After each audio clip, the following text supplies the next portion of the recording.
actually perfect to what you were just talking about is ultimately 13 out of 14 people who start real estate will end up gone out of real estate within 2 years.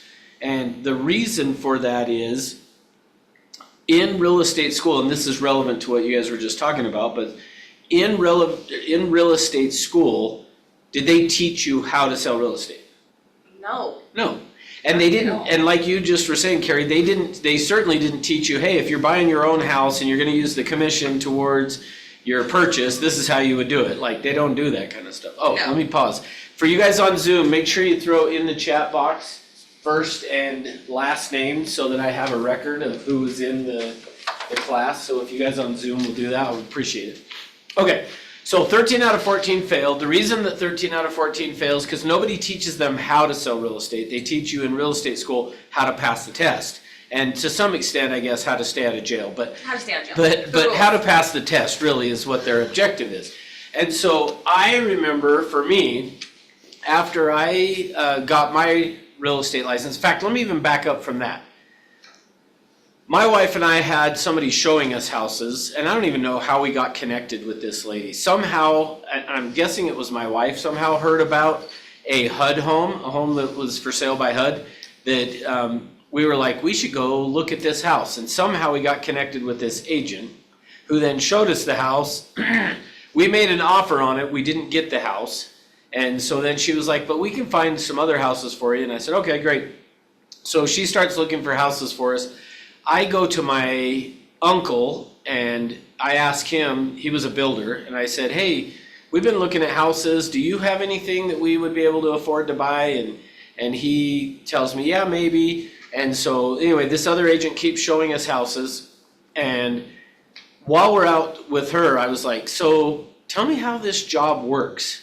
And so she explained, I go out and I will show people houses, and then if you end up buying a house, I'll get paid 3%. And so at the time, for me, I was making, I think, like $5 an hour working at a bank. And I remember I had calculated that because the houses we were looking at were like $60,000. And I remember calculating 3% of 60,000, and I was like, wow, like, I want to do that job. So I went to my uncle though, and we ended up buying with him, which then the agent, of course, calls and is like, hey, I could have helped you. And I'm like, oh, well, we didn't know. But the truth was, it was my uncle, and he actually took the commission and gave it to us off the price of the house and blah, blah, blah. Anyway, but I didn't really like the job that I was doing working at the bank. And so I went and signed up for real estate school, which the agent had given me the information on.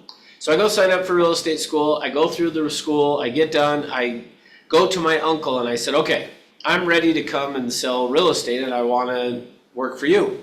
And he said, well, let me back up. He had told me before that this is what pushed me over the edge to go get my real estate license.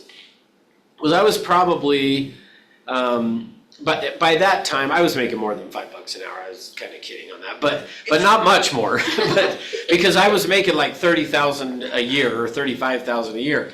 And I remember I went to my uncle and I was like, okay, tell me how it works. And he said, well, I have 4 agents that sit my model homes. And back then he had paid 2 of them over $60,000, and the other 2 he had paid over $100,000. Now keep in mind I was making a little over $30,000, so I was like, $60,000 sounds great, but $100,000 sounds better. So I get my license, I go to my uncle and I say, okay, I'm ready to go to work selling homes for you. And he said, well, the problem is I have 4 agents, and if I added a 5th, like, we're only building so many houses, so it's not like that adding a 5th person, everybody still would make their amount of money. In essence, all of them are going to have to take a pay cut for me to hire you, and I just can't do that. And I was like, oh, okay, That's well, my plan. yeah, that kind of wasn't part of my plan. So I said, okay, so what should I do? And he pointed me to a guy that he used to be in business with that did all the home sales. And I went and talked to him, and his name was Tom. And Tom said, okay, here's what we need to do is come work for me. I'll train you how to sell real estate and blah, blah, blah. Sounds good. So the first day I show up, I say to him, okay, what do I do? I've always been the type of person to just be like, tell me what to do and I will go do it. And so I said, tell me what to do. And he said, okay, first thing we need to talk about is how much money do you want to make? And I said, okay, I want to make, and so at that point I'm like, well, my uncle was paying people $100,000, so I want to make $100,000 a year. And my uncle said, or not my uncle, my broker said to me, okay, well, here's how it works. Now, what I'm about to say, I actually don't believe it's true. You're going to hear it, and you'll even hear it within our own company. You're going to hear this said. And it's not true, but it's a good place to start. So even though it's not necessarily true, I do think it's a good place to start. And I'll show you what I mean. Is at that time, he said, okay, the average commission for a real estate agent at that point here in Salt Lake was $2,000 per transaction. So he said, you want to make $100,000, you're going to make $2,000 per transaction. So how many transactions would I have to do in order to make $100,000 if I'm going to make $2,000 per deal? So yeah, nice and easy, right? So 50 transactions. So he said, okay, so you're going to have to do 50 transactions per year. And I said, okay, is that possible? And he said, oh yeah. He said at that point there was an agent that at the office that he's like, this guy was making dog food bags and he came into real estate the year before me. And he said his first year in real estate, he made $90,000. So for me, again, I was making 30. I was like, sign me up. I'm ready to go. Tell me what to do.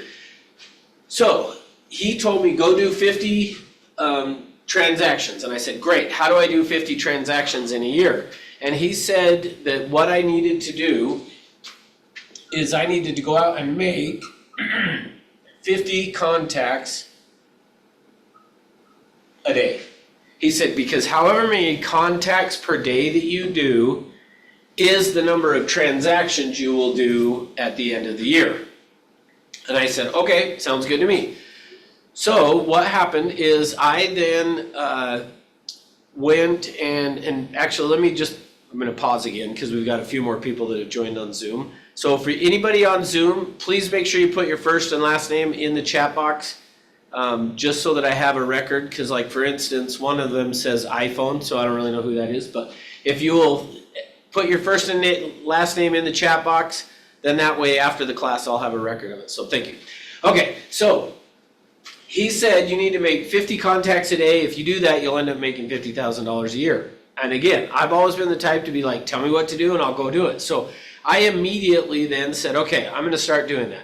So I found a lady at the office, her name was Shirley. And Shirley's still an agent today, owns her own brokerage. And I went to Shirley and I said, okay, let's you and I team up. And when I say team up, like we weren't going to share any commissions, but let's prospect together. And so what Shirley and I decided to do is we decided every day we were going to meet at the office. And our office was out in West Jordan on 7800 South and Redwood Road, right next to Dairy Queen there. So she and I said, okay, we're going to meet every morning at 9 o'clock at the office. Then at 9:15, we're going to go into a conference room and we're going to do some role play and practice. So we would go into a conference room, role play and practice from 9:15 to 9:30, or 9:45-ish. And then from there, we would go jump in either her car or my car, and we would drive out to go door knocking. And we decided that we wanted to door knock a neighborhood that was out in Kearns that's called Hoffman Heights, if you're aware of it. And the reason is because at that point, and probably still somewhat today, those were like the lowest priced homes in the valley, or at least close to it if they weren't.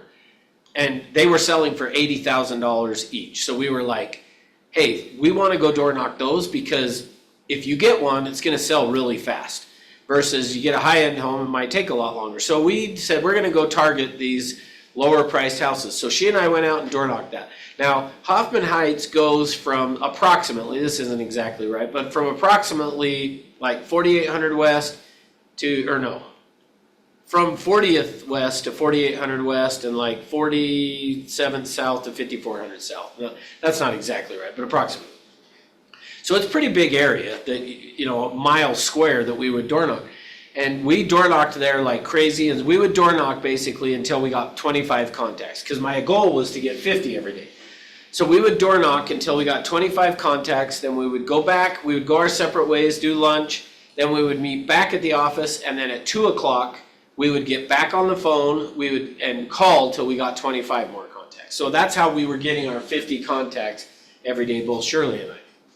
So I did that, and after about a year, I had closed approximately 17 transactions, which, if you do the math, 17 times $2,000, $34,000, basically I had replaced my income that I was doing at the bank, which, fine, I mean, better than nothing, but I was like, hey, I didn't come into real estate to make 34,000. I wanted to make the 100,000. So I was frustrated, and so I went to a training that was done by a guy, and at the training, we had an interaction. And at one point, I raised my hand and I said to this trainer, I said, I'm frustrated because I want to make $100,000 in real estate. I'm doing everything I was told to do because I was told, go make 50 contacts a day. So I did that. And typically, what most people would say, most trainers, most real estate brokers out there, if you had done 17 transactions in a year and you went to that manager or most real estate trainers out there and you said, I did 17 and I want to get to 50, what do I need to do? What do you think most people would say if I told them, I want to double this, and they said, well, how many contacts are you doing? And I said 50. They would say, Double your contacts. double your contacts, right? That's what most people would say. And luckily, that's not what this guy Or said. improve your skill set. Yeah, or improve your skill set, exactly right.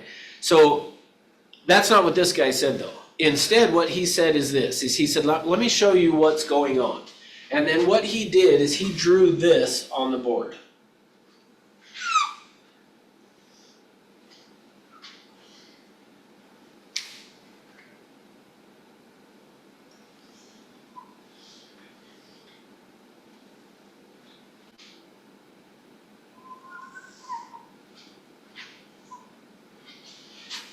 And he probably drew it better than I'm drawing it, but he drew basically this, and I don't know how well you guys on Zoom can see, but basically this green line that comes up here is the learning curve, or think of it as being half of a bell curve. So what you can see here is kind of this bell curve, but it's also the learning curve, okay?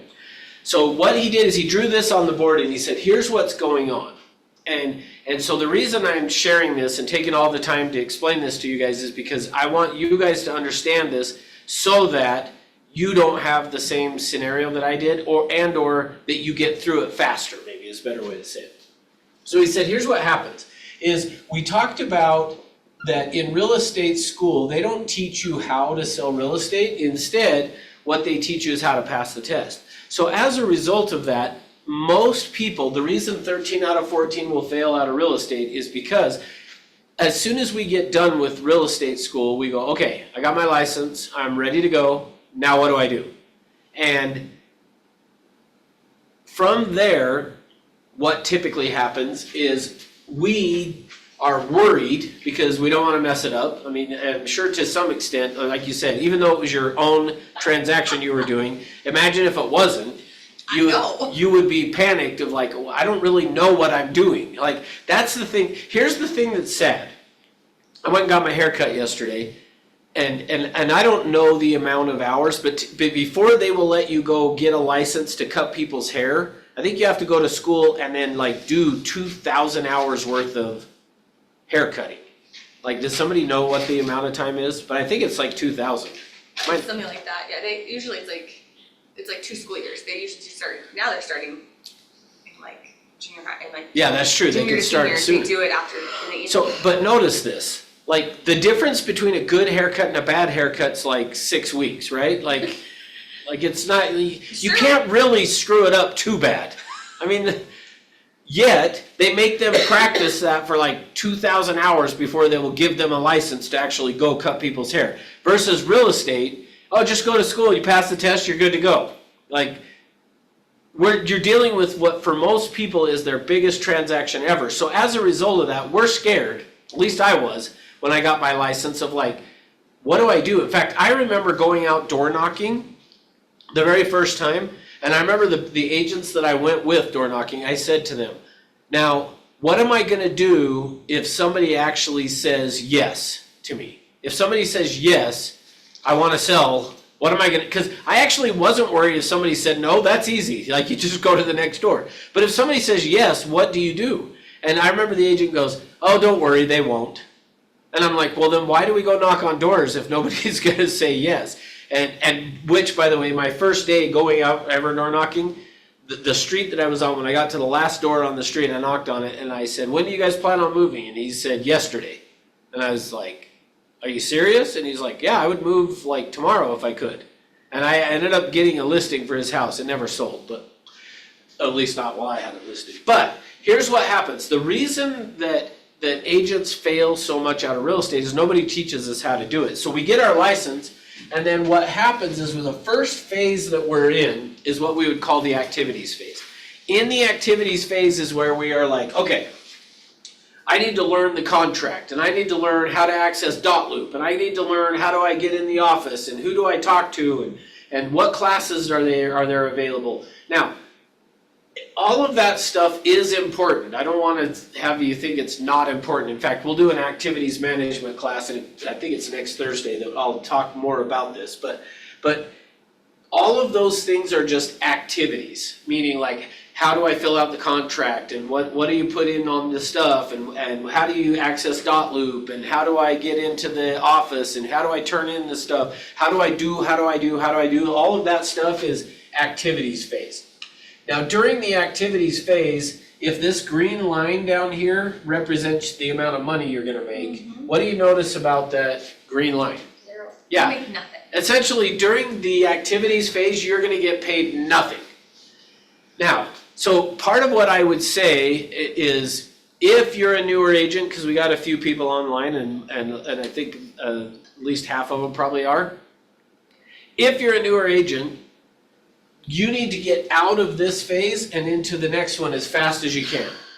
Because it is so easy to get stuck in I'm getting ready to get ready, so that when I'm ready, I'll actually be ready. Like, that's the activities phase. And yeah, Carla's pointing at herself saying, that's me. I'm gonna call you out for everybody. So No, but there it's you the go. ADHD brain. But you're no different. The reason I'll call you out is because most everybody, that is what happens is, okay, I gotta get ready so that when I'm ready, I'll know that I'm ready to go. And you're never gonna be fully ready. So even for me, like I've had my license now coming up on, I'm coming up close to 30 years now. I hate to even say that, but coming up on 30 years, I still run into stuff that I'm like, oh, I don't know what we would do with that. I don't know how that's gonna work. So you can't ever feel like, oh, well, I gotta wait till I know it all, because you're never gonna know it all. And door knocking's different today than it was back in your day. Yes. Now it's like the buzzer, what do you want? Yeah, You know, I'm and- teaching piano. Well, not only that, but the phone calls are different too, You see my because sign? when I first started, not everybody, most people had caller ID, but not everybody had caller ID, and they would actually answer their phone, and that's not the same anymore either. But, okay, so the activities phase, you gotta get out of that as fast as you can. It's so easy to get stuck there because we're comfortable. So get out of that, and so now keep in mind, this is all what I learned after I had done 17 transactions, wanting to get to more like 50, and the guy that was doing the training, this is what he said to me, is let me show you what the problem is. So I'm showing you guys what the traps are that are easy to fall into. And the first one is that activities phase of, well, I'm getting ready to get ready so that when I'm ready, I'll be ready. And you gotta get out of that as fast as you can and move into the next phase, which the next phase is what we call the contacts phase. Now, so remember what I said to you, it's actually not really true that the number of contacts you do in a day will turn into the number of transactions you do in a year. It's actually not true. And why I say that is because I actually lived it to where I was doing 50 every single day. Like I was doing 250 contacts every week, so 5 days a week I was doing 250. And at the end of the year, I didn't do 50 transactions. I did 17, which is that's not bad. Like I'm not, saying that, but it wasn't where I wanted to be. And so I was like, okay, what's the problem here? Well, and let me give you the flip side of that. So I'm gonna give you both sides. I'll put me in the middle. there were other agents that started about the same time as me that would go out and door knock and would do the 50 contacts a day, and some of them did 0 transactions in a year. So I'm like, there's no magic. Like, just doing 50 contacts doesn't mean you're gonna do 50 deals. Now, the other side of that, Brian Burnett, who is our top agent, gonna make around $3 million this year, maybe even more. He does 50 contacts a day. So yeah, at the end of the day, it comes down to more skill than anything else. Okay, but the reason I'm okay with, and in fact, even saying to people and hearing other trainers and managers say, the number of contacts you do is the number of transactions you'll do, is the reason I'm okay with it is because for me at least, it got me out of the activities phase and into the contacts phase. So I'm good with it, with people saying that, because if you're not doing it, then it's like, that's where you gotta start. So if that'll motivate you to be like, okay, I'm gonna get 50 transactions, so I gotta go do 50 contacts a day, then that's great. So that's what happened with me, is I was doing these 50 per day, but if you look down at this green line, what do you show if that's your income? It's starting. It starts, you're gonna make some money, and maybe this line could even be over slightly more, but you'll make some money that way. And so this training that I went to, the guy said to me, here's the problem. You're stuck in this contacts phase, is what my problem was as an agent. Is he said, you're in this contacts phase, but you're wanting to make the money that takes place in this phase or this phase. And so you gotta get out of this phase into this phase. And I said, okay, tell me what to do. Tell me how to do that. And he said, okay, here's what you have to do. Is in this phase, you are making 50 contacts a day. And I said, yes. And he said, how long does that take you to do that? And back then, again, what Carla was saying, more people answered the door, more people answered the phone. So it generally would take me about 4 hours. But I would say between 4 and 5 is kind of what it would take. Because depending on the day, might have been 4.5 one day, might be 5 one day, might be 4. But somewhere, and depending on who you were calling and what neighborhood you were knocking, but somewhere around 4 hours, 4 to 5 hours a day. So he said this to me. Here's what he said is, what if I told you you could cut this in half, so basically 2 to 2.5 hours per day prospecting, and double this. So he said, what if I told you you could double this, do 34 transactions in a year, only prospecting 2.5 hours? I was like, sign me up. Like, done. Tell me what to do. Remember, I've always been like, tell me what to do, I will go do it. He said, okay, here's what you have to do then, is we gotta get you out of this phase. And he said, so starting tomorrow morning, he said, you're gonna keep track of your contacts, but you're not making the contacts to get a contact. Instead, what you're making the contacts for is this phase, which is, I'm gonna abbreviate it to be the appointments phase. So the next phase in this is what we call the appointments phase. And in the appointments phase, what you're gonna do is you're going to set one new appointment every day. So what he said to me is, in this phase, now keep in mind, he's also telling me, in order to do this, you're probably only gonna have to prospect half as much, which means I was probably only gonna make about 25 contacts every day to set an appointment, is what he said. And he said, so how many appointments do you set right now? And I said, maybe 1, maybe 2, like probably not more than 2 in a week though, out of doing 250 contacts. So he said, okay, well, starting tomorrow, you're gonna prospect.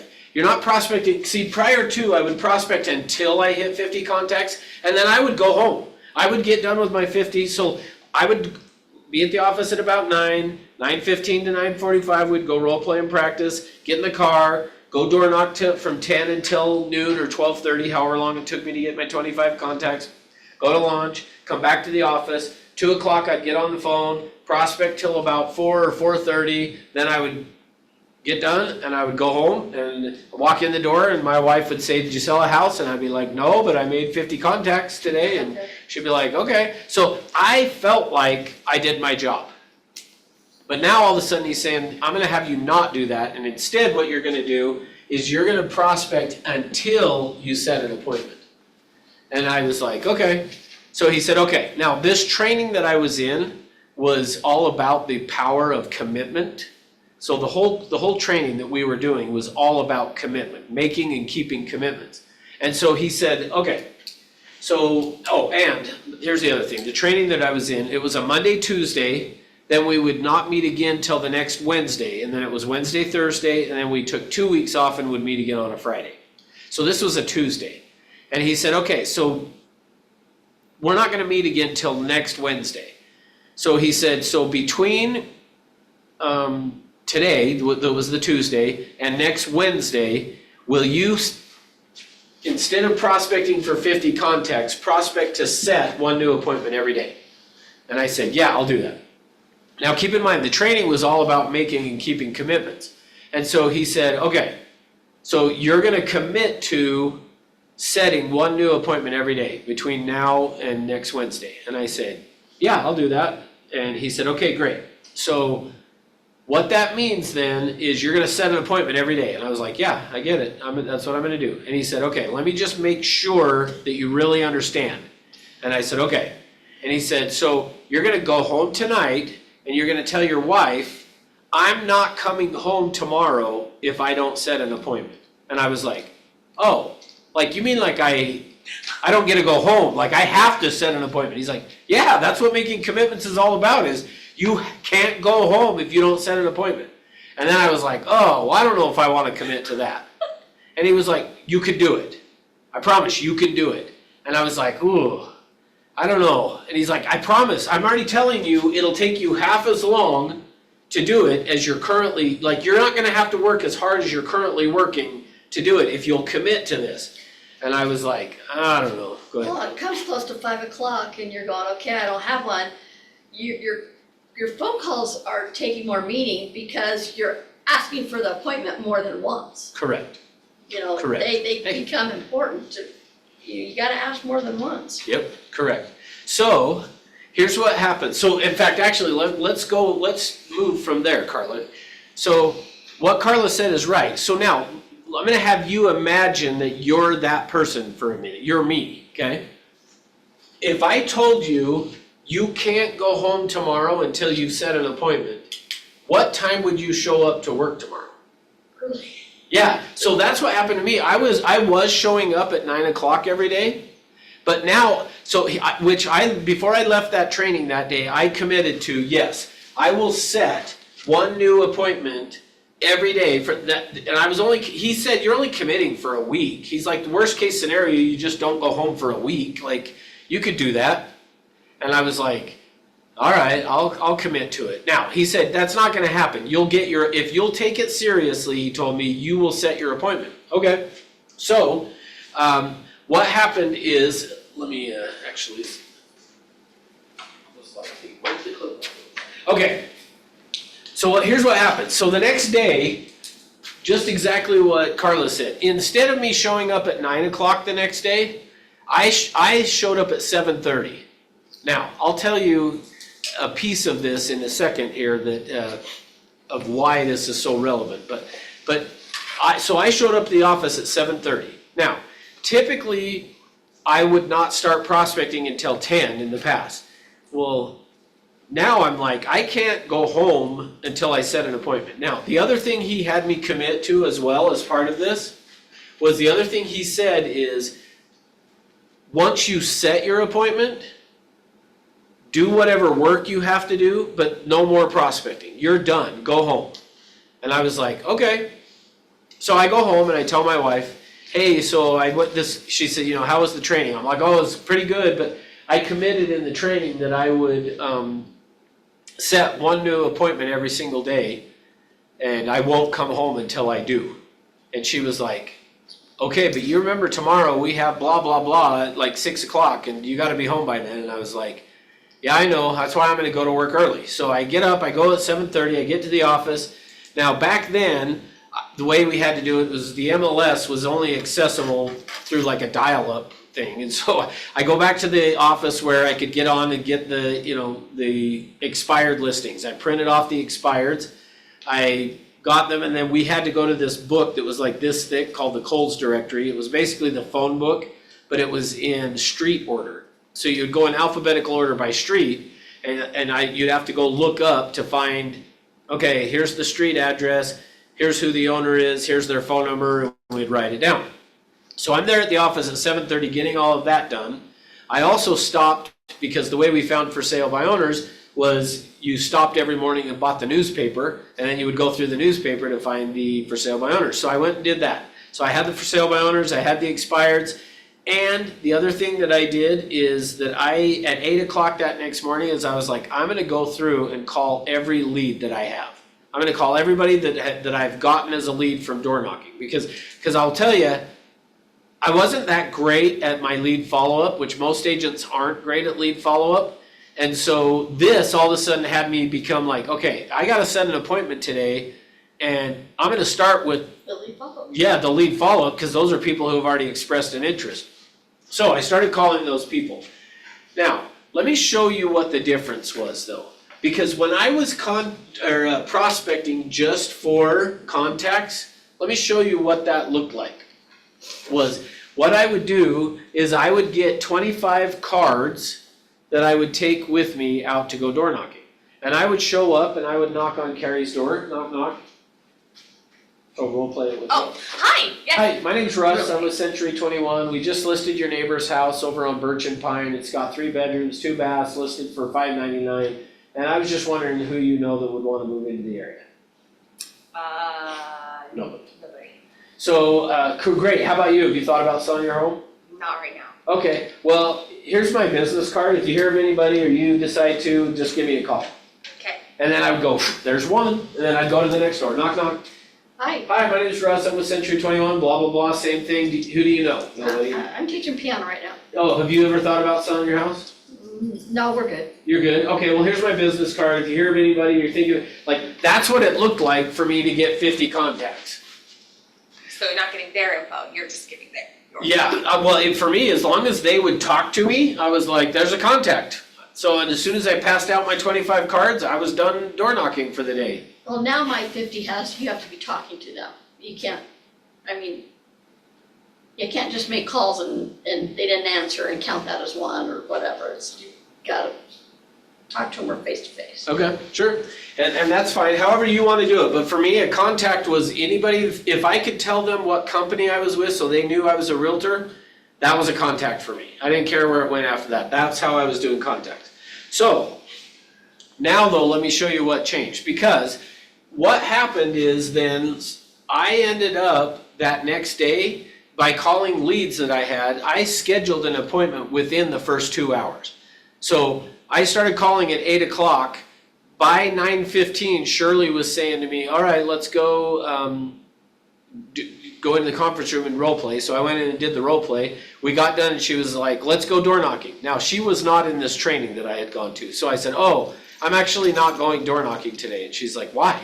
And I said, well, because I actually got here early and I actually set an appointment already. I had set an appointment really fast that day. So I was like, so I'm actually just going to get whatever stuff done I need to and I'm going to go home. And Shirley was a great accountability partner because she was like, no, you're coming door knocking. And I said, no, for the next week, once I set an appointment, like if I haven't, then I'll come door knocking. But if I set an appointment, I'm not going. And she was like, you're going to regret this.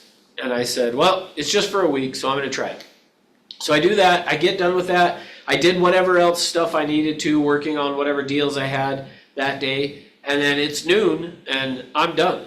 Like I had already set my appointment for the day. So I go strolling in the house and my wife's like, oh, did you come home for lunch? And I'm like, well, yeah, I came home for lunch, but I'm also like done for the day. And she was like, yeah, I'm not so sure about this. Because keep in mind, I had only made like $34,000 the year before. And now all of a sudden I'm coming home at noon and she's like, I don't think I like this plan and I was like, it's just for a week, but I set an appointment today, so let's see what happens. Okay.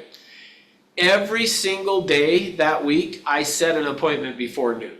I had an appointment within the 2 to 2.5 hours. And so what changed? So let me show you what changed. So now that I was like, it's not about the contact, who cares how many contacts you make, it's how many appointments can you set? So let me show you what changed. And so this is how it changed. So I come to Carla now, and I knock on your door. Now I'll do Jade, since we already picked on the other two. So I knock on Jade's door. So now on this, don't be a jerk, but also like don't just roll over either, okay? So knock knock.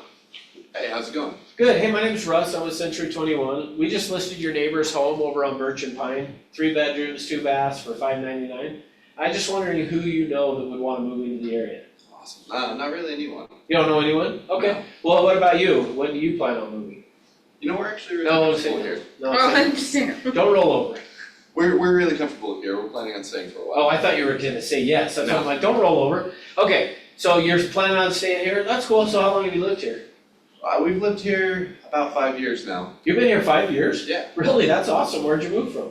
Well, we moved from just actually a little ways away, up in Sandy. Okay, so just a little further up in Sandy. Okay, so what brought you down here then? We just like the area. Just like the area. Okay, well, that's cool. Well, hey, so let me ask you this, if you ever were to move, where would you go next? You know, I'm not really sure. We, like I said, really like it here. So I'm not sure because you do like it. Okay, well, let me ask you this then. How are you using real estate to plan for your financial future? Not really using it at all. You haven't been, right? Oh, you're kidding, okay. Well, so have you ever thought about owning an investment property? Well, no, I can't say that I have, honestly. You haven't, okay. So would you be against having like just, you go to the mailbox and there's money in there? Well, who would say yes, right? Yeah, I mean, you wouldn't be offended to that, right? So, what we ought to do is let's sit down and I'll show you what that would take, and then if it works, great. If it doesn't, then that's okay too. So our afternoons or evenings better for you? You know, I'm not super sure we're really interested right now. You're not interested in having money? Well, when you put it like that. I don't know, I guess afternoons after work and all Okay, these activities. So afternoons, so would like 3 or 4 would be better? Probably closer to 4. So 4 o'clock, and then is Wednesday or Thursday better for you this week? Let's do Wednesday. So Wednesday, 4 o'clock. Boom, appointment, there we go, I can be done for the day. Now, so what changed? What changed from when I first knocked on your doors versus with Jaden's? Well, the question, the light bulb kind of came on, where would you, if you were to move, where would you go next? Like, I'm perfectly happy living in Lehigh, off SR 92. I could get on the byways, I get on a freeway, I love it. But you know what, I'm really kind of liking Draper too, you know? There's always, I think there's always a mentality, there's something better, you Good. know?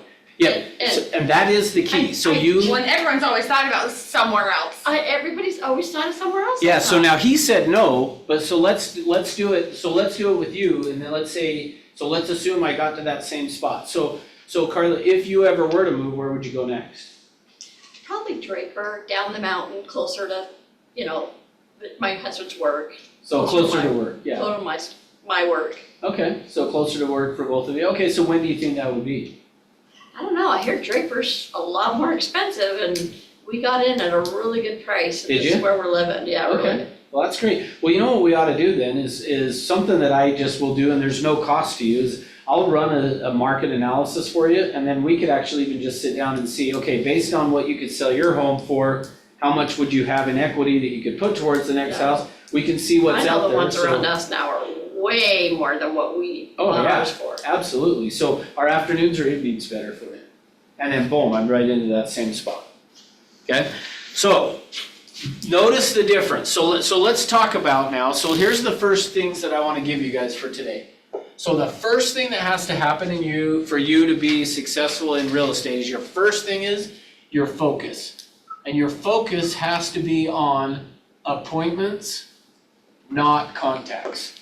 Now, you're gonna hear me though get people, like from time to time, you'll hear me talk to people, hey, how many contacts will you make? Well, typically when I'm doing that, it's because I'm just trying to get people from the activities phase to the to the contacts phase. Once I can see that somebody's comfortable making contacts, I immediately would transition to, hey, how many appointments will you set this next week? Because that's where the rubber gets the road. Because look at this green light. What does it do for the people on Zoom? This is like, that's where it's the steepest part of the learning curve though too. So notice that. The income's gonna shoot up when you do that, but it also is the steepest part of the learning curve, which goes to what Carla was saying, is you gotta work on your skills a bit. So let's talk about that. So the first thing though is your focus has to be on, my purpose of prospecting is to set an appointment. It's not to make a contact. It is to make an appointment, to set an appointment, okay? Now, let me actually even say this. I don't care if the people even show up for the appointment. Meaning, let's go back to Jaden, what I did with him. The chances that he is gonna keep that appointment based on how our interaction was, probably not very likely that he's actually going to keep that appointment, because he was already iffy on doing it, right? But you never know, is the other thing I'll tell you. You never know, because I can't tell you how many times I've had somebody be iffy like that, and then you show up to the appointment and meet with him and his wife, and what ends up happening is they're like, yeah, we actually have been thinking we wanted to sell this and buy something else. Yeah, we only bought it a short time ago and it's okay, but we don't like the blah, blah. Like, it's amazing how a second time that you meet with the person, all of a sudden stuff changes. Or he talks to the wife, and the wife's thinking about it for Yeah, or she's like, actually, I do hate this neighborhood. That's true too. That is like, true we're too. keeping that appointment. Yeah, that is true too. So, Stop percolating. I'm done. that's exactly right.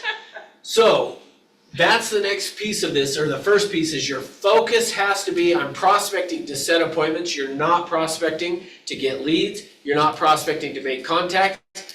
Every single phone call, the focus has to be on appointments. I'm amazed at how many agents that I have trained on, and specifically when it comes to open houses, when I've worked with agents on how to do an open house, I am amazed at how many times they will go do the open house and then they come back and I say, so how many appointments did you get? None. Okay, but so were you asking for appointments? And something Carla said earlier is, I'm like, how many times did you ask for the appointment? Oh, I forgot. I'm amazed at how many times people will be like, oh, I was having such a great conversation and then I just totally forgot to ask for an appointment. I'm like, no, you didn't. Like, you were scared. No, I promise, I forgot. Yeah, you forgot because you were scared to ask for the appointment. You have to ask and your focus, you will never forget if that's your focus. If your focus is, I gotta set an appointment, you'll do it. Okay, next. The next thing that you have to do in order to do this is you have to connect with the person. So there's gotta be a connection, or you could also say there's gotta be some rapport built, okay? So my whole point in me asking to Jaden and saying, oh, so how long have you lived here? And he said, just a short time or whatever. Oh, just a couple of years? That's great. So how you get this connection and rapport is you have to first ask a question. So you gotta ask a question. What do you like about living there? Yeah, what do you like? Or what would you change? If there were some things you could change, what would you change? So you gotta ask a question. After you've asked the question, then you have to repeat and affirm. Okay? You gotta repeat it back and then affirm it. So which is what I did when I said to Jaden, so how long have you lived here? And he said, I don't remember what he said. 5 years. 5 years. So when he said that, I said, so how long have you lived here? 5 years. Oh, 5 years. And I always do it like I'm surprised. I don't care what number he would have said. If he would have said 2 months, oh, 2 months? If he'd have said 20 years, 20 years? I don't care what he says, 12 years. Oh, 12 years? However he responds, if he said, I moved in yesterday, you moved in yesterday? Whatever it is they do, I'm gonna always repeat back what they said and affirm it. So it's always, oh, 5 years? Oh, that's great, good for I would you. shut down, he doesn't need me. What's that? I said, then I would shut down, he doesn't need me. Oh, if he said 2 But you weeks. asked for the referral, do you know anybody that Well, would like? the other thing too though, Are you liking the neighborhood? Do you Yeah, know anyone I that was gonna wants to say, move in with you? don't- Like, Yeah. Don't be shocked though of people who have bought 6 months ago that are like, we hate it here. Yeah. And we want out, or just whatever, so for me, so you're gonna ask the question, then you've gotta repeat back what they said. So whatever he says, when he says 3 years, 3 years, wow, that's great. But I always act like I'm surprised at the number, whatever it is. If he said 30 years, 30 years, wow, that's a long time. It's great. 3 months, 3 months, you're kidding, that's awesome. So you're always gonna repeat and affirm and do it like you mean it. Well, Okay. he liked your concern about traffic, he liked the you like getting to work quick, so you like come close to the freeway, you know. For me, you know, I explained about the traffic. Yeah, exactly.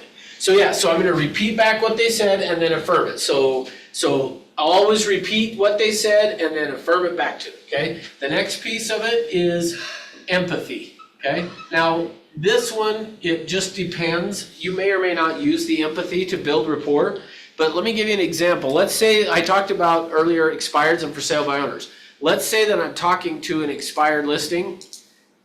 How many phone calls have they gotten already by the time I call them? Probably a bunch. Probably a ton. So they're usually annoyed. And so you want to use empathy with them. So if I called and they said, yeah, you're like the 50th agent to call me today, I'm gonna go, I'm the 50th agent to call you? 51? Are you kidding? Sure? You know, I'm gonna repeat and affirm. You've had 50 calls this morning, are you kidding? And then they say, no, I'm not kidding. I'm gonna be like, oh, man, if I were you, I would be wondering, like, how come all those agents weren't showing up and showing my house before it expired? Because chances are if their house expired, it wasn't getting very many showings. So I'm gonna use empathy of, hey, if I were you, I would be frustrated too. I would be asking myself, where were all these agents while my house was listed?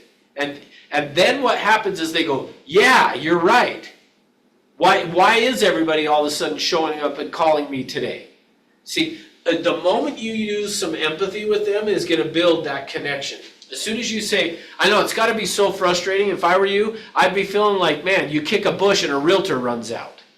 And usually they'll laugh or something, they'll be like, yeah, that's what it feels like, or they'll say, and it started at 6:30 this morning. And I'm like, 6:30, are you kidding? Who calls at 6:30? Yeah, who's gonna call at 6:30 in the morning? So it gets them though to be like, okay, this person understands me. When you can do, if I were you, I would be frustrated too. If I were you, I would feel the exact same way. That's empathy. That builds connection and rapport, okay? Next piece of this, once you've done that, is now we have to create value. Or you can think of it as you have to make them curious. See, that's kind of what I did with Jada, is when I said, well, how are you using real estate to plan for your financial future? Well, we're not. Oh, you're not? You're kidding. So notice again, I repeat back and then I'm affirming, although on this one I'm not like, oh, that's great. I'm doing, you're not? You're kidding. Or you could say, you're not? Interesting. Because that's gonna place doubt, like, oh, maybe I should have been. Okay? So once I've done that, then what I need to do is create some value. So how I did that with Jaden was when I said, well, how would you feel about every time you go to the mailbox, you were able to have money in the mailbox? Well, I mean, that would be nice. Well, yeah, that's exactly what we're talking about is I could help you figure out how to do that. See, I'm creating value for him to want to meet with me, or you gotta make him curious. So a book that I've read, which is a good book, but it's kind of a thick book, but the name of it is The Secrets of Question-Based Selling. Thomas Friese is the author, but it's Friese with an S, not no Z's. Thomas Friese, and it's The Secrets of Question-Based Selling. He talks about this and he says you gotta make people curious.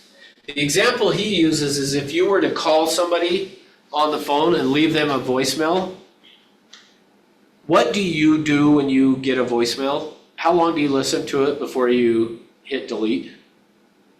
Listen to voicemails? Yeah, that's a good point. I think it Good depends on point. who it's from.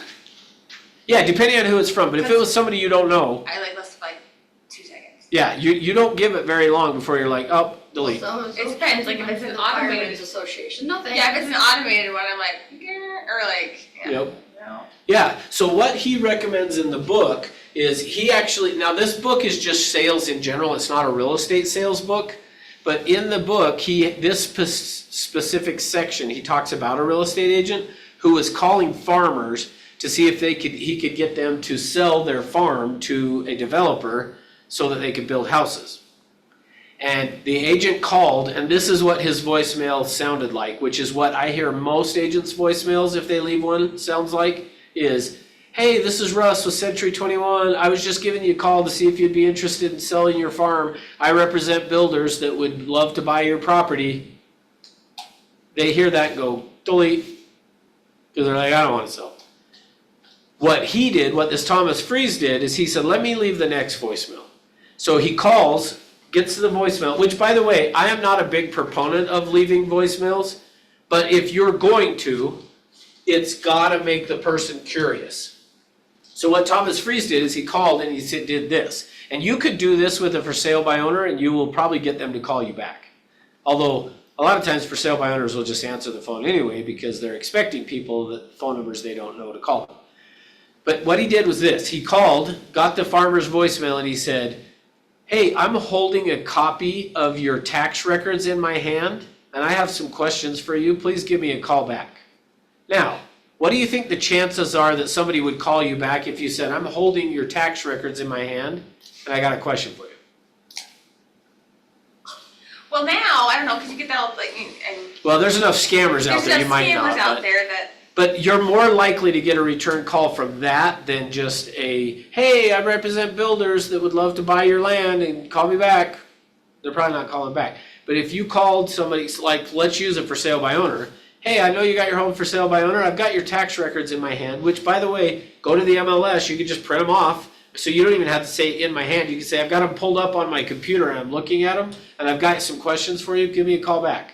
They're probably going to call back because they're like, why do you What have the my heck tax do you records in have? your hand? why? They're curious. So that's the idea of this. If you want to set appointments, you first have to have that be your focus. Then you have to build some connection and rapport. Then you got to create value or make them curious, and then they'll call you back. Make sense? Okay, and then finally, the last piece of this is you have to close. And as we already talked about, you're typically gonna have to ask between 3 and 5 times before they say yes. So you're typically gonna have to ask between 3 and 5 times before they're gonna tell you that yes, they will set an appointment with you. Now, on this piece, there are only 5 ways in the English language you can do that. And it is what time, which time, how soon,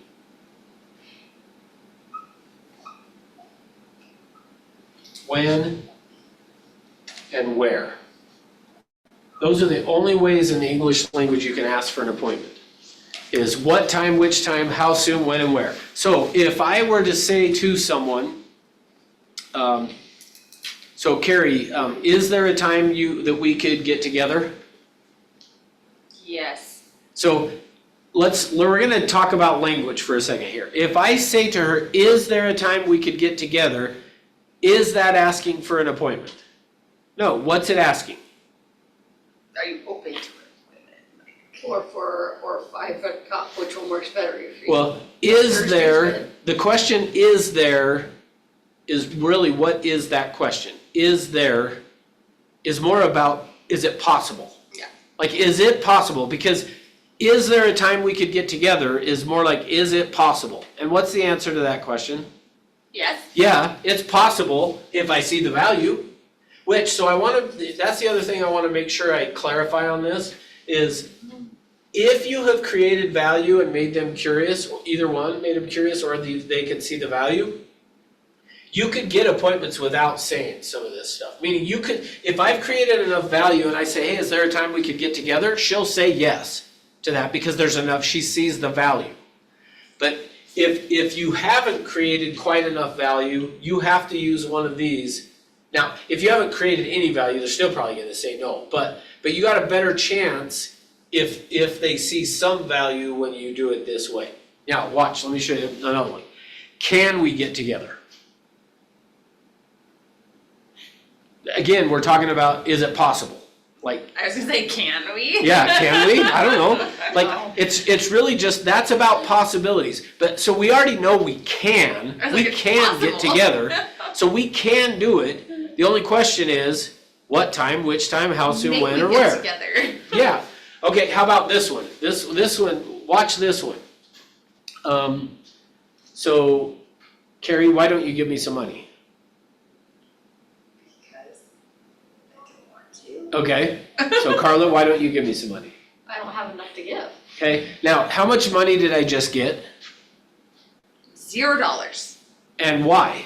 Because you didn't ask me for $1, I would have given you $1. Yeah, I didn't, what did I ask? Like, look at the question, let's break down the And question. you give me money? I what? Yes, can't. No, I said, why don't you? Why don't you? So what's my assumption That in you're that? not going to. My assumption is you're not going to give me money, so now just give me a reason and we can move on. And notice that when I did it that way, what did you give me? A reason. Yeah, you gave me a reason. I got no money, but so guess what happens if you say to somebody, hey, why don't we get together and talk more about what you want to accomplish? They're gonna tell you the reason you're not gonna get together. Oh, we're too busy. We're not interested, whatever. So our language sabotages us all the time. So we want to use what time, which time, how soon, when, or where. You'll notice how I did it was I asked, so are afternoons or evenings better? Which is just another way of saying which time is better. Afternoons or evenings, okay? So every time you ask for an appointment, you gotta do it what time, which time, how soon, when, or where. Is it okay to start with, is it possible to get together this week? Well, Is that not? I Can we get wouldn't. together on Thursday? How does Thursday work for you? I mean, If you said, how does Thursday work for you, it could work. Because, but if you're saying, is it, or does this week work to get together? I mean, it's really easy to come up with excuses if you say that. yeah, Does this week work? versus, hey, what works better, afternoons or evenings? Start with that Like, one. so let me They're show, let always me, fixed. actually, They'll always think in their head, well, it's gotta be, for my husband, it's gotta be evenings. Yeah. Works Well, but every- also if you say, does this week work for you, then you go through the whole week and it's like, da da da da da, no, Nope. this week might not, but if you say morning or evening, well, then it's like, evenings work better. yes, Okay, so then it's like, great, does Thursday evening work, you know, or, yeah, like, or does So- Wednesday, which evening works best, I've got, you know, and then you can be like, this week is busy, how about, then you open the conversation. Yeah. Not that I'm good at this, So- I haven't done it, but I know I'm good at like speaking about this. so, Yeah. let me show you. It sounds like you are. I'm gonna show you guys one other thing. So I need you guys on Zoom to participate as well. So I'm gonna make sure it's turned up to where we can hear you. So if you guys will participate, so I want everybody to answer, okay? And I'm gonna warn you right now, I'm gonna trick you. Okay, so I'll just tell you right now, it's a trick. You ready? And everybody on Zoom gets to participate too, so unmute and answer this question. If I wanted to know what was going on a mile down the road, now, let me pause. If you've heard me do this before, don't participate. Everybody else participate. So if you know the answer, meaning you've participated in it, don't answer. If I wanted to know what's going on a mile down the road, should I ask a giraffe or a turtle? And everybody give me an answer. So Giraffe. Carla says giraffe. Sorry, what was the question? Okay, giraffe. You wanted to know what was If I wanted to know what's going on a mile down the road, should I ask a giraffe or a turtle? So I got, a giraffe. okay, so Carrie says giraffe. What about the rest of you guys on Zoom? You gotta turn it up a little bit more. Giraffe. Okay?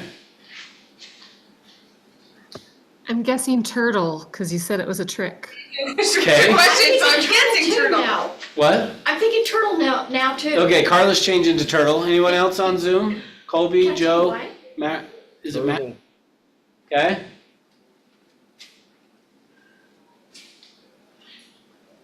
Can I tell you why? Sure, tell me why. Well, a turtle might not know what's going on a mile down the road, but he's taking so long to get there that he may know what's a quarter of a mile or a half mile or just right down the street. Okay?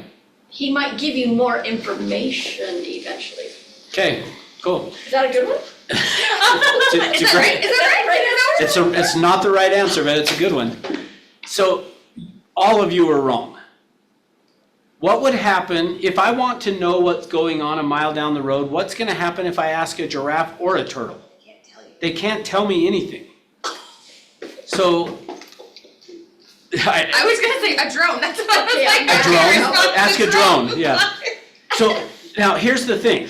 notice what happened. I'm mad. Every one of you guys gave me an answer, even though it was not relevant really to what it is. Meaning, notice that when we're given options, we're typically going to choose one of the two options. So knowing that and understanding how the brain works, I want to use that to my advantage by saying, so Carla, what works better, afternoon or evening? Because the There's first thing... 7 afternoons and 7. Right, but the first Days. thing your brain is going to do is try to decide which one is better. No different than what I did to you guys. Rather than you guys stopping and saying, hold on, I'm not going to ask a giraffe or a turtle because they can't talk to tell me an answer, even if they did know what was going on. Does that make sense? Notice nobody did that. But that's the concept of this. When we're going to close, we want to close by saying to people, hey, so what works better, afternoons or evenings for you? Because more than likely they're going to go, well, afternoons, but I'm not sure that we're ready to get together just yet. Which, if they say that, all they're telling you is you haven't created enough value or made them curious. So keep that in mind as well. When you ask somebody for an appointment and they tell you no, Do you mind if I call you in 30 days? We'll talk about it again? no, don't do that. No. But when they tell you no, anytime anybody tells you no, the only reason they're telling you no is they don't see the value. That's their message to you. You haven't made me curious enough to set an appointment, or I don't see the value. I can prove it to you. Don't set an appointment with me no matter what. Okay. Okay, so knock knock. Hello? Hey, my name's Russ, I'm with Century 21. We're actually doing this cool thing right now where anybody that will sit down with us and go through and talk about, let us do a market value for their home, we give them a check for $5 million. So what works better, afternoons or evenings? Oh, tonight. Yeah, notice, I just told her, don't set an appointment with me, and look how fast she said yes. You That's did good. say yes, you said no. That's good. But because, now, most of you would be like, well, I don't believe you're really gonna you're not really gonna give me $5 million. But if I truly was gonna give you $5 million to sit down with me and talk, you would sell your house probably, right? But so notice that. Anytime somebody tells you no, the only reason is they don't see the value or they're not curious. Now, with that being said, you may be asking the question, well, what if I get so good at asking for appointments that I get people to say yes because of that, and then when I show up, I end up wasting my time? Like, I don't know if anybody's thinking that way, but that's a good problem to have, is what I would say. You want to get the skill level that you can do that. Now, here's the thing. So let's go back to Jaden for a minute. With Jaden's, where I already told you I wasn't so sure that he would be really that serious and would show up, the thing you want to do with that is, I first just want to set the appointment. I don't care, I just want to get the appointment. Once I've set the appointment, now is when I'm going to pre-qualify. See, I wouldn't have wasted my time, and I'm not saying it was or wasn't, but I'm not going to go out to meet with Jaden if it's going to be a waste of time, more than likely. Now, to begin with, if you're a newer agent, I would say still go. No matter what, go on that appointment because it's going to give you practice. Think of it as I'm just practicing. But the more seasoned you get as an agent, the more I would be able to say to Jaden, I'm going to call him and be like, hey, before I come out, so I would set the appointment, but then even before I left his doorstep on that one, I would have said, okay, I'm going to have my lender give you a call. They're just going to make sure that your finances are in order, because what I don't want to do is get you excited about a property and buying an investment property if you're not in a position quite yet to do it. So I'm going to have them call you, and as long as everything looks good, then we'll meet. If not, then we're going to put together a plan, and then we'll get together. So I'm going to I'm going to pre-qualify him. Now, when I say pre-qualify, that includes with financing, but it might also just be, is he serious about it? Are we going to be able to do it? I'm going to ask enough questions to find out if it can really work. So, but just keep in mind, the first thing you got to do is just get them to agree to an appointment. Then you can pre-qualify them to make sure it's going to work. Does that make sense? All right, any questions on any of that stuff? Okay, so the next thing that I want to do then is, with that in mind, I want to go through and talk about, I'm going to show you, I should have had this pulled up already, I don't know why I didn't. So I got to log on to Zoom here, and then I'm going to pull up and show you guys a chart.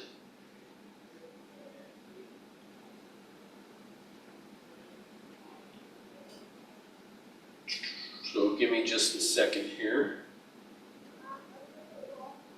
And I just realized I haven't updated this for a year, so it's a year behind, but that's okay. It still is relevant to what I'm gonna show you guys. So let me get the screen down here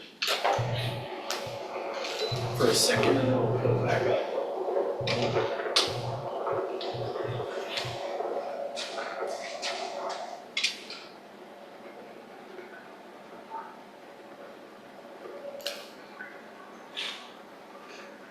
All right. Almost there.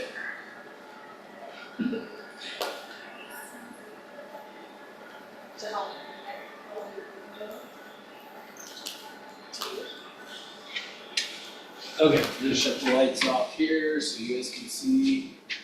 And participants. I passed my test in May, and then I kind of was early active this summer because my kids are I homeschool, but like we were out and stuff. Okay. So I was like, So let me explain to you what you're looking at here. So this is, every year, the National Association of Realtors puts together a survey of home buyers and sellers. And so you're looking at part of this survey. On the survey, they send it out in July of every year. So they're currently working on the one for the 2024. And what you're looking at is the 2022. So I have the 2023, I just haven't created it into slides yet. I probably won't at this point, I'll just wait till the 2024 comes Wait till out. the next one? Yeah, but it doesn't change that much, so it's still relevant. But, so they start sending it out in July, they work from July until September, till the end of September to get responses to this survey. Once they get the responses to the survey, then they compile it, and then in November, so in November of this year, they will release the 2024 survey, okay? Now, when you look at this, what you're looking at this chart is the method used to find a real estate agent by repeat and first-time sellers. So when you look at this, what stands out to you? What do you notice? most of them are referrals. Yeah, good. So that's the first thing I want you to notice is number one is referred by or is a friend, neighbor, or a relative. So 36% of the time, the way that a seller is gonna choose their agent is either referred by or is a friend, neighbor, or relative. The second highest level is they used the agent previously, which is 27%. So you add those two together and you're at what, 63%. So almost 2/3 of the time, the way that people are gonna choose their agent is either because it was a referral or they used them in the past. So, which is a little disappointing that used the agent previously is so low. Like only 1 out of 4 people that sell their house will use the same agent. Why do you think that is?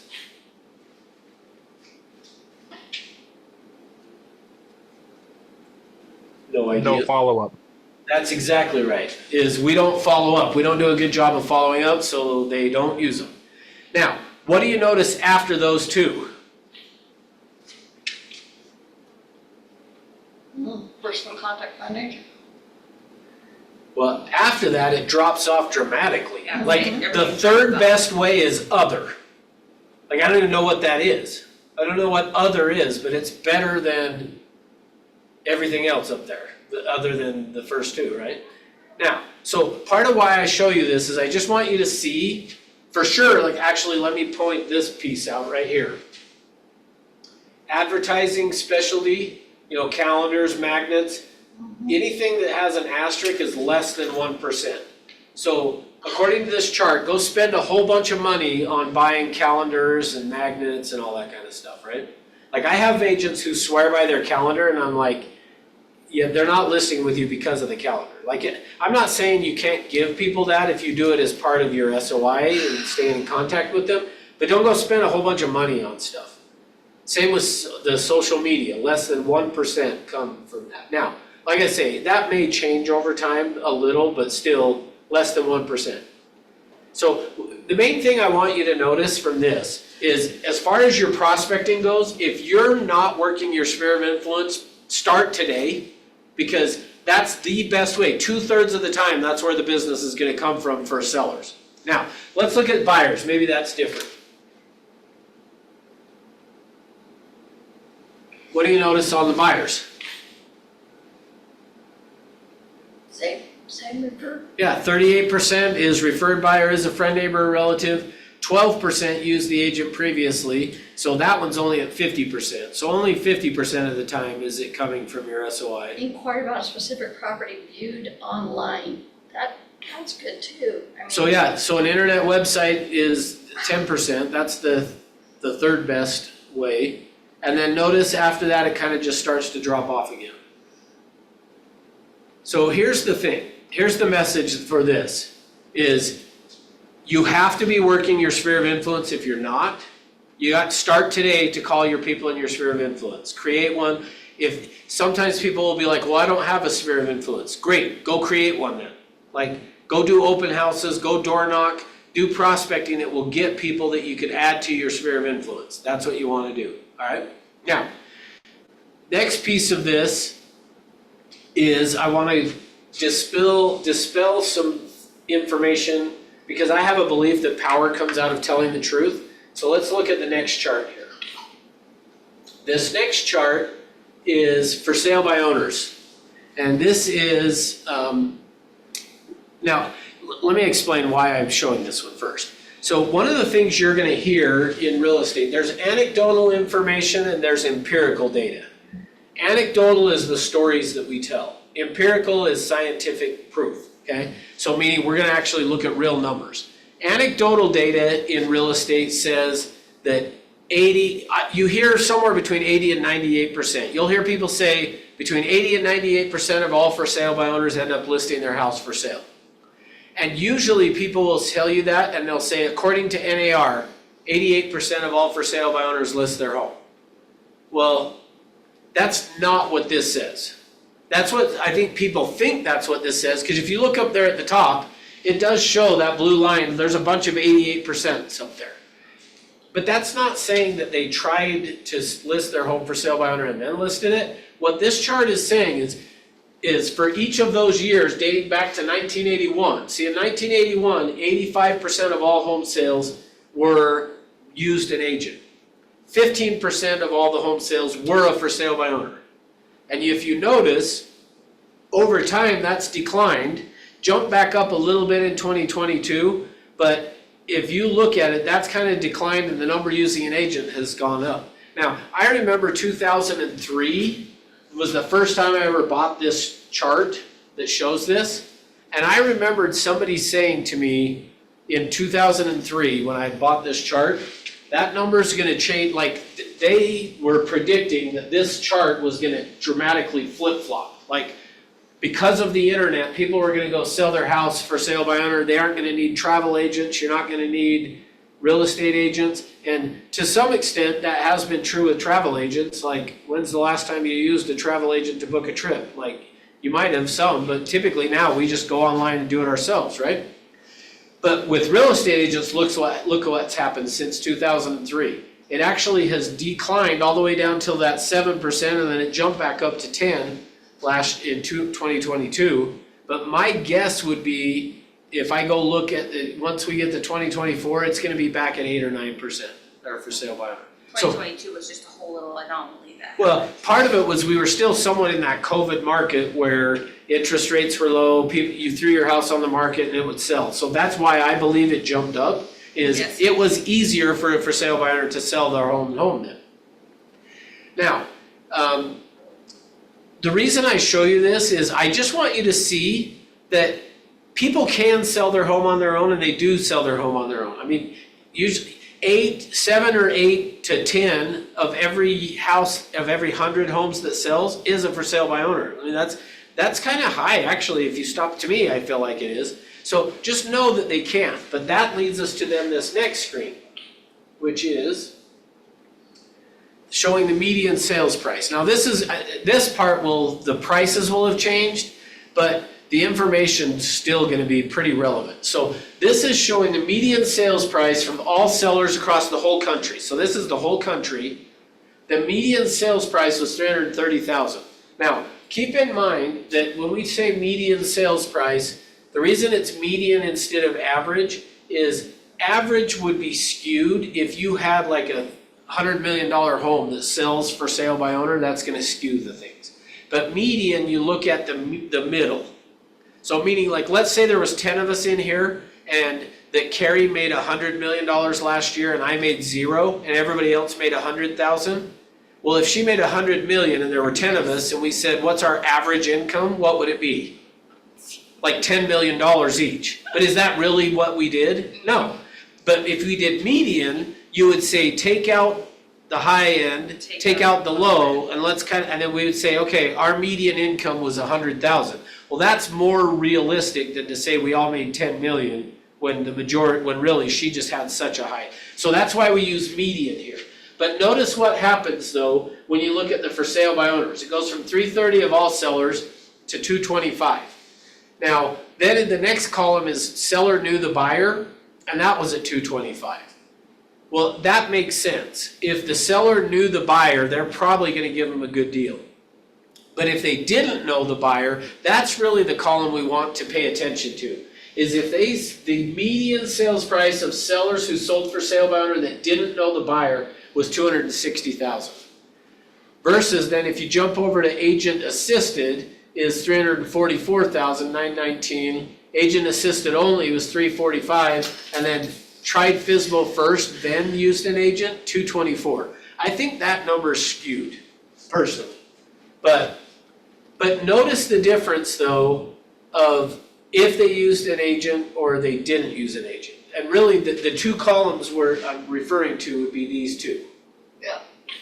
Now, again, this is across the whole country, but if you even didn't just do that, if you just were to try to look at it more on a local level, what we usually find is a for sale by owner will sell their house for about 10 to 12% less than if they used an agent. Now, why do people sell their home for sale by owner, typically? They don't pay commission. And how much are they hoping to save in commission? Well, 6 is what they would have always said, now we would say 3, but 6%. So does it make sense to say, I'm gonna save 6%, but I'm gonna lose 10? No, but they don't see that. Yeah, they don't see that, they don't, but I see the logic. I want you guys to understand though that this is the empirical data that shows doing it for sale by owner, you end up with less money because you have less competition for your home because less people know about it. And I actually one night was sick and up watching an infomercial on TV. I was just flipping channels and I saw somebody showed this how to buy real estate for cheap. I was like, well, I'm interested in seeing that, and mostly because I'm an agent, not because necessarily I was thinking I was gonna buy houses that way. But here's what they recommended you do. Find a for sale by owner, go offer them whatever price it is that they're asking. Then during due diligence and right before closing, go in and say, I'm not buying your house anymore. And the idea, what they were saying is people will have gone and made other plans and now they're kind of stuck and you could end up getting a cheaper price. Like that doesn't happen when you're using an agent. And so for me, I just think there are mistakes because stop and think about it. At least in the past, this is what I used to say. I guess I'm gonna have to change it now. But in the past, I used to always say, how much does a buyer end up paying to buy a house? Essentially nothing, because the seller pays it. So why would an agent not use, or excuse me, why would a buyer not use an agent? Well, because they want to save the commission that the for sale by owner is. Like most of the time somebody goes to a for sale by owner and goes, hey, you were saving 6%, I want to buy your house and I want it for 6% less. Or 10% less. So just kind of know that I just want you to see the realistic part of this, that just because somebody wants to try for sale by owner, and the logic seems like it would make sense, that hey, you should be able to sell the house for significantly less, I should be able to sell it and not have to pay the commission and make more money. That is not necessarily going to happen. All right. One last thing and then we'll be done. So the next thing I want to talk to you guys about is I'm going to give you some ideas. So first thing is you first have got to be working your sphere of influence. I hope you can see that. That's the main reason I showed you all those charts, is I wanted you to see that you gotta be working your sphere of influence. The next thing that I want to make sure that you are aware of on this is you should have 2 or 3 ways that you're gonna go about prospecting. One of them has to be your sphere of influence. Then have 1 or 2 other ones. And so one is you could do for sale by owners. The other is I wanna show you an idea on working expired listings, okay? Now, so with this idea, we have an agent here in this office that probably makes $600,000 to $700,000 a year. And his 2 areas that he works is his sphere of influence, and then he door knocks expireds. So he works expired listings and door knocks expireds. But I'm gonna show you how he does it, because this is, if you're gonna work expireds, this is the way I would recommend to do it. And I tried it a different way and it just didn't work. So I one day had this idea, and I already kind of talked to you guys about how people will work expired listings, call them on the phone. And I was doing that, and I got tired of, yeah, you're the 50th one to call, and they started calling me at 6 o'clock in the morning. I wasn't willing to call at 6 o'clock in the morning, so I was like, I'm never gonna do that. So I gotta figure out a way to do it differently. Well, I had the realization one day of agents are not going and knocking on their doors. So I'm gonna go knock on doors. So I got up one morning, went to the office, I printed off the expired listings, and I did it for all of Salt Lake County. And I printed off, if I remember right, it was either 8 or 10, I don't remember exactly, but there were between 8 and 10 for the day. So I printed them off, jumped in my car, and I started driving. And I drove from Harriman to downtown Salt Lake, and from Magna to Draper. Like, I drove the whole valley that day. And I talked to one person out of the 10. All the rest of them weren't home. And I was like, oh, that didn't work so good. Well, I'll try it again tomorrow, see what happens. The next day I did it, I think I talked to 2 people. And both of them were like, oh, we relisted with our same agent. So I was like, oh, okay, well, I just wasted a ton of gas and the day. Like, to travel all of that and knock on the doors took so much time. So here's what we recommend now instead of that, is what you wanna do is first, identify an area that you wanna work. So, and sometimes people will say, well, how big? And I'll tell you, the answer to that is you'll figure it out on your own, what size it should be based on how I'm gonna explain to do it. Meaning, just start doing it and you'll figure out, whoop, I chose too big of an area, I need to shrink it. Or you'll figure out, oh, I didn't get a big enough area, I need to make it bigger. And because there's not an exact right answer, it's gonna vary for each of you. But what you wanna do is start by picking an area. And I would say, like, pick at least probably a city. Start with like a city maybe, and say, okay, I'm gonna pull, and then what you wanna do is go and get, especially with, this is actually a very good idea with with interest rates starting to come down a little bit. This is a really good idea.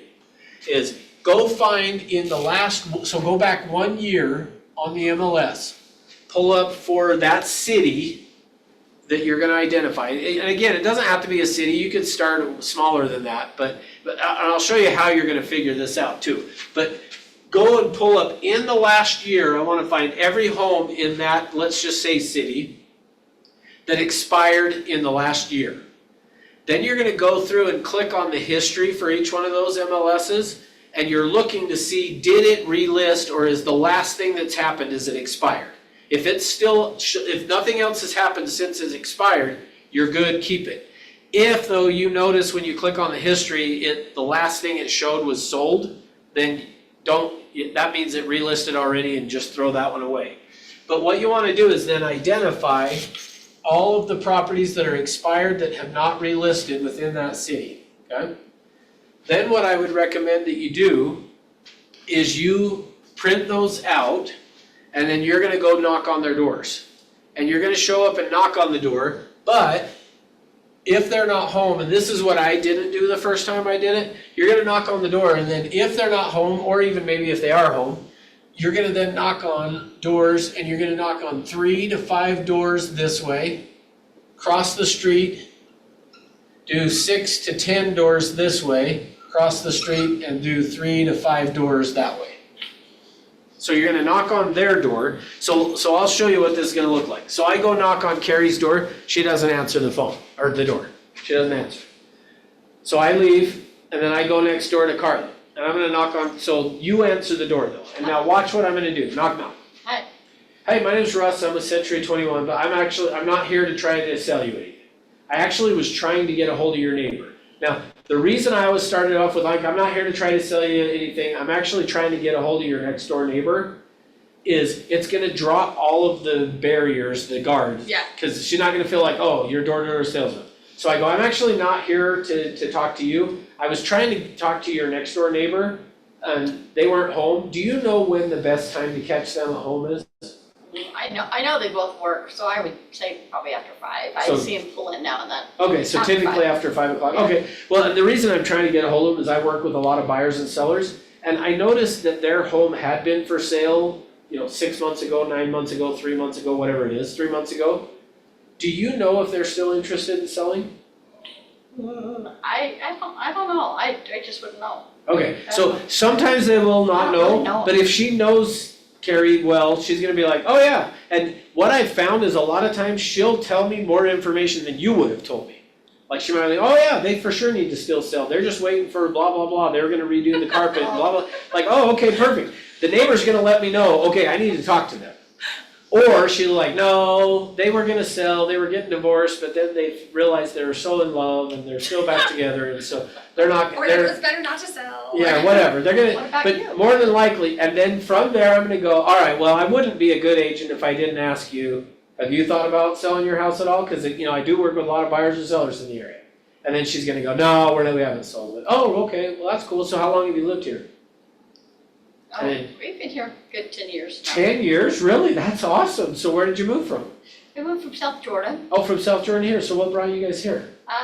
We were just driving by one day, going home, and we had too big of a house, our kids are out now. Oh, okay. Just kind of scaled down. You just wanted to. My husband really hurt his back. So, Oh, I'm sorry, how did he hurt his back?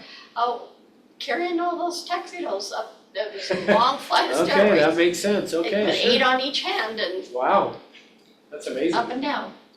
Well, so I guess if you guys ever were to move, actually, let me back up, I wouldn't have said that yet. I would have said, well, so what are some of the things that you love about the area? Because, like I said, I work with a lot of buyers and sellers in the area, so. Well, again, we love living near Timpanogos, there's shopping, we feel like we're in the heart of things now because all the businesses have moved to Utah County right here and everything's out here now. I originally came out here kicking and screaming, moving to Lehigh. Yeah, but so loving it now that everything's out here. Okay, well, if there were some things you could change about it, what would you change? Live closer to work, down near my Closer to kids. I See, have one out. what I'm doing there is I'm now that I've done that, then I'm gonna say, well, so if you ever were to move, where would you go next? Probably down near Riverton or Draper, a Riverton little or in Draper. between both where my kids Okay. are. Cool, so when would that be? So you'll notice, I'm starting out with, hey, I'm not here to talk to you, I'm here to find out about the neighbor, and I wanna find out about the neighbor, but then afterwards, I'm gonna transition it through just casual conversation, well, hey, so how long have you lived here, where'd you move from? And if there were some things you would change, what would you change? And if they're like, oh, like, I'd get rid of the neighbors, like, whatever, I'm just looking for, is there something there? So then from there, I'm gonna go, okay, great, nice talking to you, I'm gonna go next door. Knock on the door, neighbor answers, hey, my name's Russ, I'm not here to try to get you, I was trying to get your neighbor 2 doors down. Do you know like when the best time to catch them at home would be? I noticed, I work with a lot of buyers and sellers in the area, and I noticed they had their home for sale. Do you know if they're still interested, like, You there's do the same thing for all. I'm gonna do the same thing for every one of these houses. 12 houses. What Because is I'm- the answer? Okay, good. So let's say if you did answer. So then I'm gonna knock on the door. Hey, my name's Russ, I'm with Century 21, and I work with a lot of buyers and sellers in the area. I noticed that you had your home for sale 3 months ago. If you could sell it, would you still be interested in it? Yes. Oh, perfect. Well, No, we should I be don't. together. Yeah, I mean, if they say yes, then great, let's get together. If they said no. So if she Okay, said, no, we're not. Oh, okay, well, if you had sold, where would have you gone next? Sandy. Oh, you were gonna go to Sandy. So what was taking you up to Sandy?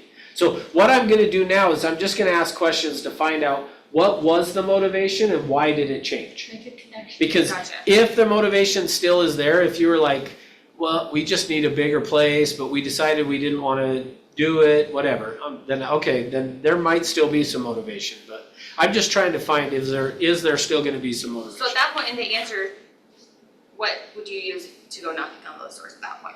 Because you already talked to them, you were able to talk to them. So what? I probably would still, I wouldn't do the, hey, do you know when I could get a hold of them? Yeah. I would just knock on the door and say, hey, I work with a lot of buyers and sellers in the area. I noticed that your neighbor's home had been for sale, and I just was curious if you know if they're still interested. I mean, you do run a little bit of a risk of that, if they're like, If well, they're you friends. just, Yeah. or they were like, I just saw you talking to her, didn't she tell you?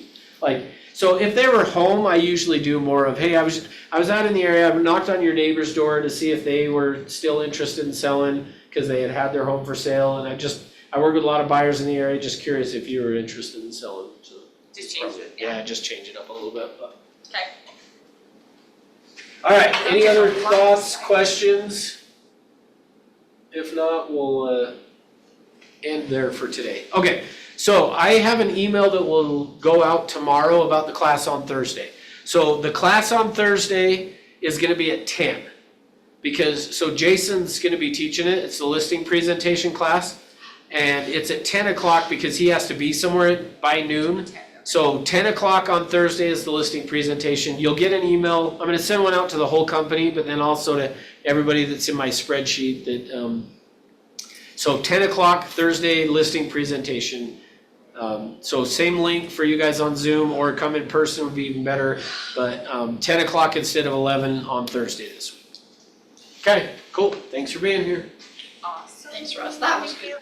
That You're was welcome. Really good. Oh, thank you.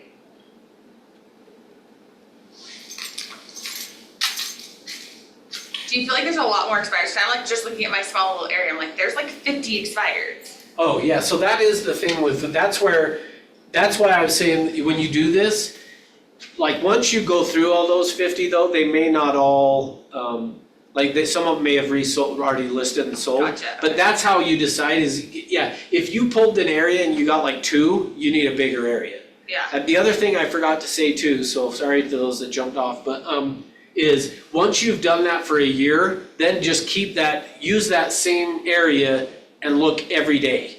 Like, find the ones that expired yesterday, go knock on their door today and be like, hey, I noticed your home came up as an expired, I work in the area, work with a lot of buyers and sellers. I know you're probably getting a ton of phone calls, but I actually show up because I work the area. Yeah. Gotcha. But yeah, so if you pull it and there's 50, that still could work, that area. It's just gonna take you longer to go through it, which is not a bad thing. But you might say, oh, I don't wanna do 50, I'm gonna shrink the size of that map that you did, and Yeah. maybe I'm gonna get 20 or something, That's fine.